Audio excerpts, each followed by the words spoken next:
নমস্কার, আমি সাধু বাবা মায়ের আশীর্বাদ নিয়ে আপনাদের সামনে। আশা করি ভালো আছেন, ভালো থাকুন। আজকে আপনাদের সামনে সামান্য কটা কথা তুলে ধরছি। সেটি হলো গুরু কি, দীক্ষা কি, এই নিয়ে। গুরু শব্দের অর্থ হল তিনি একজন শিক্ষক, পথ প্রদর্শক। তাহলে গুরু এই যে দীক্ষা মন্ত্র দেন, তো দীক্ষা মন্ত্র কেন দেন না? দক্ষ হওয়ার জন্য। আপনি বা আপনারা যে পথ ধরে ঈশ্বরের কাছাকাছি পৌঁছাবেন বা ঈশ্বর প্রাপ্তিতে যে সাহায্য করা, সেটা গুরুই করে। হ্যাঁ, সৃষ্টিকর্তা তিনি সৃষ্টি করেছেন এই জীব জগৎ, বিশ্ব ব্রহ্মাণ্ড, আর এই বিশ্ব ব্রহ্মাণ্ডের যে রীতিনীতি, সেটাকে ধরে রেখেছেন তিনি। আর আমরা সেই সৃষ্টির তত্ত্বের যে মূল কথা, সেগুলো কিন্তু খুব কম জানি, বেশি জানি না। আর সব জানাও সম্ভব নয়, কারণ একটা মানুষ সব দিক জানতে পারবে না, আর পারাও সম্ভব নয়। কারণ সময় কোথায়? এই 80-100 বছরের জীবনে কতটুকুই বা জানা যায়। তবুও যেটুকু জানা হয়েছে সেটুকুর মধ্যেই আপনাদের আমরা জানাই বা জানাচ্ছি। গুরু দীক্ষা নিয়ে মানুষ আনন্দে থাকতে পারে। জপ তপ, ধ্যান ধারণা, প্রাণায়াম, এই সমস্তর মধ্যে দিয়ে সে নিজেকে, তার জীবনের যে ছন্দ, সেটাকে সে রক্ষা করতে পারে। তাই আমাদের অনুরোধ বা আদেশও বলতে পারেন, আমরা বলি জপ করতে, প্রাণায়াম করতে, ধ্যান করতে। আমি নিজে কি না, নিজে একটা আত্মা, আপনিও একটা আত্মা, তার একটা স্বাধীন সত্তা, সেটাকে নিয়ে যা খুশি তাই করলে হয় না। কিছু করতে হবে, কিছু জানতে হবে, কিছু বুঝতে হবে, কিছু শিখতে হবে। তো এই জানা, বোঝা, শেখা, এগুলো কার কাছে হবে? যারা সামান্য কিছু জানে তাদের কাছেই শিখতে হবে। ছেলেমেয়েরা যেমন স্কুল কলেজে যায়, তেমনি এই যারা গুরু সদ্গুরু রয়েছেন তাদের কাছে গিয়ে ওই আধ্যাত্মিকতার যে শিক্ষা, সেই শিক্ষা গ্রহণ করতে হবে এবং একটু একটু করে এগিয়ে গেলে একটা ভালো পথ, এই পথটা ধরে একটু একটু করে এগিয়ে গেলে একদিন ঈশ্বরের কাছে পৌঁছে যাবেন। এখন ঈশ্বর কি? ঈশ্বর হলো একটা মহাশক্তি। দেবদেবী যারা রয়েছেন তারা গুণে দেবত্ব অর্জন করেছেন বা দেবত্ব পেয়েছেন। তারা তাদের কর্ম আমাদের এই লীলাভূমিতে তারা করে দেখিয়ে দিয়ে গিয়েছেন। আমরা তাদেরকে অনুসরণ করি, তাদের আদর্শ আমরা মেনে চলি। তেমনি গুরু তিনিও বহু কষ্ট করে তার সারা জীবনের যে সঞ্চয়, যে শিক্ষা, সেটা তিনি রেখে যেতে চান। কার মধ্যে? না, শিষ্যের মধ্যে। আমি এত কষ্ট করে শিখলাম, জানলাম, কিছু বুঝলাম, তো সেটা আমি কার কাছে রেখে যাব? না, আমাকে যে ভালোবাসে, আমার সান্নিধ্যে যে রয়েছে, তাদেরকেই দিয়ে যেতে হবে। তাই গুরু শিষ্য তৈরি করেন এবং তাকে তিনি সবটাই বলে যান, শিখিয়ে যান। তাতে কি সুবিধা? সুবিধা এই যে গুরুদেব যে কষ্ট করে যেটুকু পেলেন, সেই কষ্টটা তাকে করতে হবে না। হ্যাঁ, সেই কষ্ট আর তাকে করতে হবে না। তার কাছে সহজ হবে,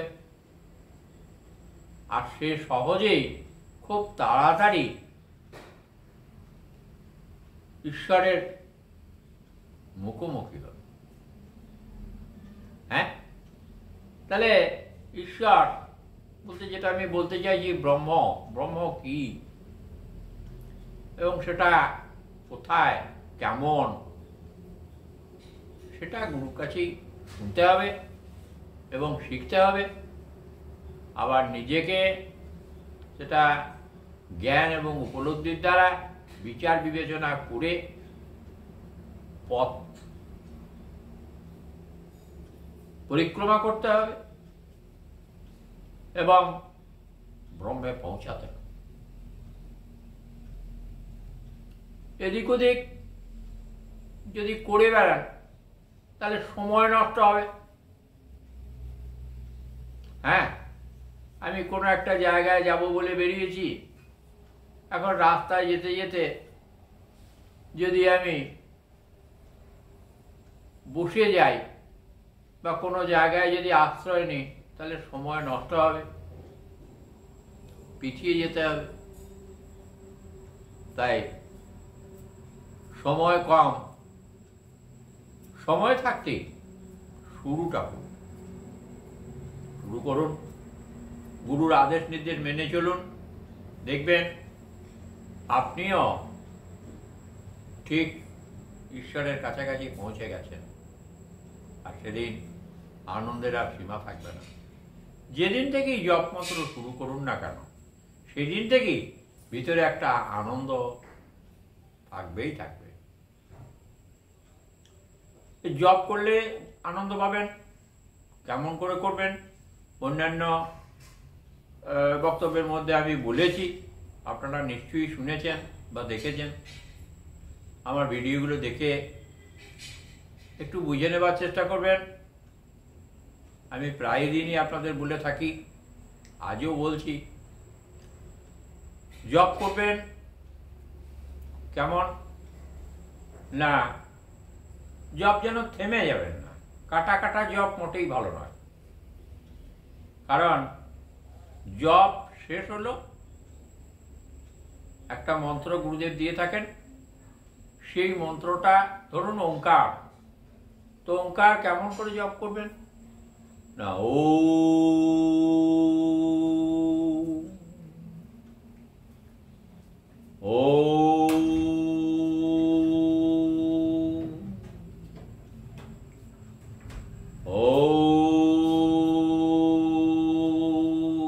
দেখবেন আপনার শরীরের লোমগুলো খারাপ হয়ে যাচ্ছে।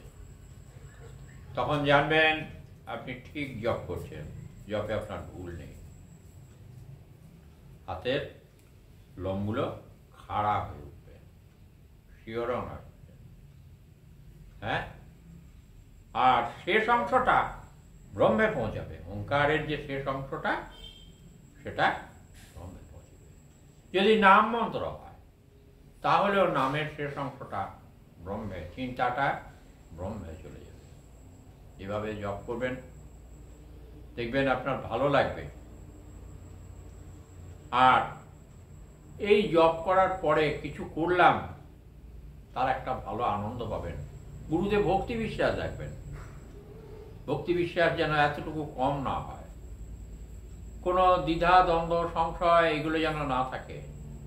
গুরুর নিন্দা কখনো করবেন না, গুরুর ভুল ধরতে যাবেন না, কারণ গুরুদেবদের কাছে যারা তাদের সবটাই সমান, আলোটাও যা অন্ধকারটাও তাই। আপনি যদি তাদের ভুল ধরতে যান তাহলে কিন্তু নেহাত বোকামি ছাড়া আর কিছুই না। হ্যাঁ, আপনি যেরকম ভাবছেন একটা সাইড চিন্তা করেন আর একটা সাইড করেন না, তাহলে আপনি গুরু বিচার করবেন কি করে? গুরু বিচার করা যাবে না। তাহলে আমরা জানি যদি কেউ গাল দেয় তাহলে সে আমাকেই দিচ্ছে, আর যদি কেউ আমার প্রশংসা করে তাহলে সে আমারই প্রশংসা করছে, তো সে তো আমাকে নিয়েই আছে। হ্যাঁ, তাহলে চিন্তা করার কিছুই নাই। হ্যাঁ, আর আমাদের শত্রু মত্রু নাই। শত্রু কি করে? শত্রু আমার উপকার করে। হ্যাঁ, যারা মিত্র তারা আমার খানিকটা প্রশংসা করে আর খুব ভালো ভালো করে আমাকে একটুকু তোষামত করে। হ্যাঁ, ফলে হয় কি আমি একটু ভাবে গত হয়ে যাই। হ্যাঁ, অহংকার বাসা বাঁধে। হ্যাঁ, আর যারা শত্রু তারা আমার পেছনে লেগে আমাকে কুঁচিয়ে কুঁচিয়ে ওপরে তুলে দেয়। হ্যাঁ, এই করেই তো আমি এতটা উপরে উঠতে পেরেছি। যাই হোক, আপনাদের আশীর্বাদে, আমার মায়ের করুণাময়ী মায়ের কৃপায় যে জায়গাটায় রয়েছি আমি খুব ভালো আছি। হ্যাঁ, এবং আশা করি মরার দিন পর্যন্ত ভালোই থাকবো। আর আপনারা তো সঙ্গে আছেন। হ্যাঁ, তো আনন্দ করার বিশেষ জায়গা বেশ রয়েছি, ভালো আছি। আপনারাও ভালো থাকুন। আপনাদের দুঃখ কষ্ট জ্বালা যন্ত্রণা যখন আমি শুনি বা শুনতে পাই তখন আমার চোখ দিয়েও জল আসে, আমিও কষ্ট পাই। আর এই কষ্ট পাই বলেই এই চিৎকার চেঁচামেচিটা করি ক্যামেরার সামনে। আপনারা কষ্ট পান এটা আমি সহ্য করতে পারি না। আপনারা ভালো থাকুন, আপনারা আনন্দে থাকুন, এইটা আমি চাই। আমি ছোটোর থেকে দুঃখ কষ্ট কারো সহ্য করতে পারি না। আমি নিজে অনেক দুঃখ কষ্ট সহ্য করতে পারি, আমার তাতে কোনো কষ্ট হয় না। আমার মনে হয় আমি কষ্ট করছি, হ্যাঁ এই ভালো হচ্ছে, হ্যাঁ কষ্ট করে আমি কিছু পাবো, এই জন্য আমি কষ্ট করি। হ্যাঁ, তো যতটা পারি, শরীর যতটা পারে আজও করি। হ্যাঁ, একদিন অনেক করেছি, আজকে এখনও করছি। তো যাই বা হোক, ওগুলো আমি আমার নিজের কথা বলতে চাই না। আপনারা যাতে ভালো থাকেন সেটাই হচ্ছে আলোচ্য বিষয়। প্রাণায়াম করলে কি হয় না, প্রাণায়াম করলে এই রক্ত সঞ্চালনটা ভালো হয়। হ্যাঁ, একবার ডান নাকটা টিপবেন, বাঁ নাকে নেবেন, শ্বাস নেবেন, ডান নাকে ধীরে ধীরে ছাড়বেন, আর যেটা ধরে রাখবেন সেটাকে বলে কুম্ভক। হ্যাঁ, যদি ধরে রাখতে পারেন, যতক্ষণ পারবেন ধরে রাখবেন। যে সময়ে শ্বাসটা গ্রহণ করবেন তার থেকে বেশি সময় শ্বাসটা ধরে রাখবেন, তারপরে শ্বাসটা ধীরে ধীরে ছাড়বেন। এভাবে এনাক ওনাক করে চালিয়ে যান, একে বলে প্রাণায়াম। আর কপালভাতি আমি সবাইকে করতে বলি না, তার কারণ হচ্ছে সবাই কপালভাতি করতে পারবেন না। আর যদিও পারেন তাহলে আগে জানতে হবে যে তিনি শারীরিক সুস্থ আছেন কিনা। যদি সুস্থ থাকেন বা বুকের যদি কোনো দোষ টোষ না থাকে তাহলে করা যেতে পারে। তবে সেটা আমাকে আগে দেখতে হবে যে তিনি করতে পারবেন কিনা, না করার উপযুক্ত করেন কিনা। তাহলে কপালভাতি আরও অনেক কিছু রয়েছে, সেগুলো করতে পারবেন। আর আসন করতে বলি এই কারণে, আসন করে বসলে এই অনেকক্ষণ বসে থাকা যায়। তবে যে আসনটা পারেন তিনি সেই আসনটা করবেন। যদি ভাবেন গোমুখ আসন ভালো, আমার ভালো লাগে, তাহলে গোমুখ আসন করবেন। আর যদি ভাবেন যে না আমার পদ্মাসন ভালো লাগে, তাহলে পদ্মাসন করবেন। হ্যাঁ, তাহলে ভালো। আর যদি তাও না পারেন বীরাসনেও বসতে পারেন। হ্যাঁ, তাতেও কোনো অসুবিধা নাই। আপনি যে আসনেই বসুন না কেন, আপনার সেটা যেন আরামদায়ক হয়। এভাবে আপনারা জপ, প্রাণায়াম, ধ্যান করুন, গুরুর প্রতি শ্রদ্ধা ভক্তি রাখুন, ইষ্ট দেবদেবীদের প্রতি শ্রদ্ধা ভক্তি রাখুন। আর এটা সত্য, যে মন্ত্রী দীক্ষা হোক না কেন, এই বিশ্ব ব্রহ্মাণ্ডটা আপনাকে জানতে হবে। হ্যাঁ, তাহলে একটা ভালো সরলরেখা আপনি টানতে পারবেন। হ্যাঁ, সত্য একটা, মিথ্যা অনেক। তাই সত্যটাকে নিজে বুঝবেন। আমি বলছি আর আপনি বুঝবেন তা নয়। আমরা বলি সত্য মিথ্যা ও সমান ব্যাপার, ও মুক্ত মুখ হ্যান ত্যান, কিন্তু আপনাদের ক্ষেত্রে সেটা তো হবে না। হ্যাঁ, কারণ আপনাদের কাছে মিথ্যাটা মিথ্যা, সত্যটা সত্য।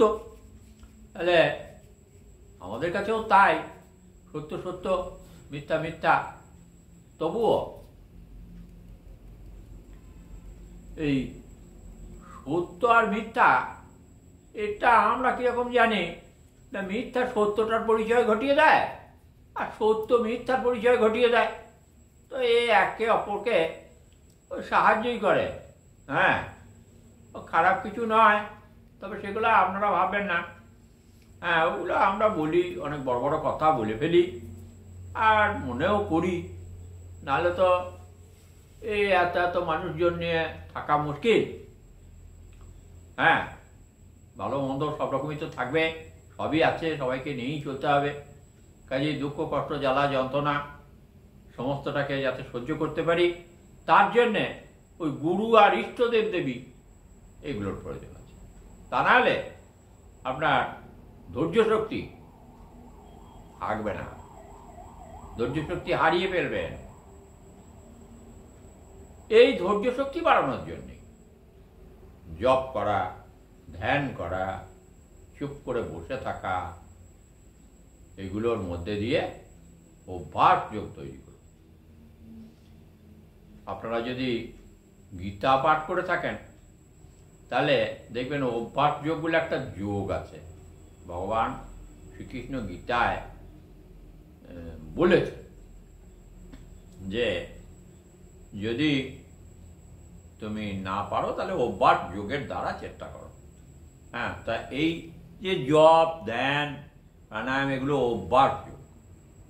হ্যাঁ, একদিনে তো হবে না, অনেক দিন লেগে থাকতে হবে। তাহলে আপনারা এক সময় ব্রহ্মে পৌঁছে যাবেন এবং ব্রহ্মকে জানতে পারবেন। সে জ্ঞান আপনাদের তৈরি হয়ে যাবে। আমি আগেও বলেছি যে জ্ঞানই ব্রহ্ম, আজও বললাম জ্ঞানই ব্রহ্ম। আর সমস্যার কথা বলবেন, সমস্যা অনেক, সমস্যার সমাধান করাই হলো আমাদের কাজ। হ্যাঁ, সমস্যার সমাধান করতে হলে জ্ঞান এবং বুদ্ধি আর কৌশল এগুলো জানতে হয়। কোথায় জানবেন? ওই গুরুর কাছে। যা কিছু জানতে হবে সব গুরুর কাছে। হ্যাঁ, প্রত্যেক কর্মের গুরু আছে, কিন্তু যে কর্ম আপনি করতে শিখেছেন বা করছেন, দেখুন একটু চিন্তা করে যে সেই গুরু আছে। একবার কথা বলার দিন থেকে শুরু হয়েছে মা গুরু, হ্যাঁ, তারপরে বাবা গুরু, তাহলে পিতা মাতা প্রথম গুরু, তারপরে তো আত্মীয় স্বজন। যদি সাইকেল চাপা শিখেছেন তাহলে সাইকেলের পেছনটা যে ধরেছিল প্রথম দিন আপনাকে, তাহলে সাইকেল চাপতেও শিখতে গিয়ে সেও গুরু। হ্যাঁ, আবার স্কুল কলেজে লেখাপড়া শিখেছেন সেখানেও শিক্ষক, সেখানেও গুরু। আবার এই আমি বক বক করে বকছি, আবার কানে মন্ত্র দিয়ে শিষ্য তৈরি করছি, এটাও গুরু। আবার অনেকে করছেন, তারাও গুরু। গুরু একটা সত্তা, গুরু কোনো দেহ নয়, এটুকু বললাম। তো সেই সত্তা বহনকারী যিনি, তিনি গুরু। এই সত্তাটা কোথায় রয়েছে? না দেহ। হ্যাঁ হ্যাঁ, মূল শক্তিটা কিন্তু ঈশ্বরের। আমরা মূল শক্তিটা হচ্ছে ঈশ্বরের, ইলেকট্রিক কারেন্টের মতো, যেখানে কারেন্ট তৈরি হচ্ছে, বিদ্যুৎ। আর আমরা সেই ট্রান্সফরমার মতো। হ্যাঁ, এইটুকু মনে রাখুন। মাঝে মাঝে ট্রান্সফরমার বসানো থাকে, সেখান থেকে সব সাপ্লাই হয়, ঠিক আমাদের এই গুরুদেবরা ঠিক ওই রকম মূল শক্তিটাও ঈশ্বরের, আর সেইটাকে জেনে বুঝে আবার বলা। হ্যাঁ, আমি আর বেশি সময় নেব না, মনে হয় অনেকটা বললাম। আজকে এই পর্যন্তই থাক। নমস্কার, ভালো থাকুন। যদি সম্ভব হয় তাহলে একটু সাবস্ক্রাইব করবেন, আর ভালো মন্দ যদি কিছু মনে হয় তাহলে লিখবেন কিছু। কেমন? ভালো থাকুন।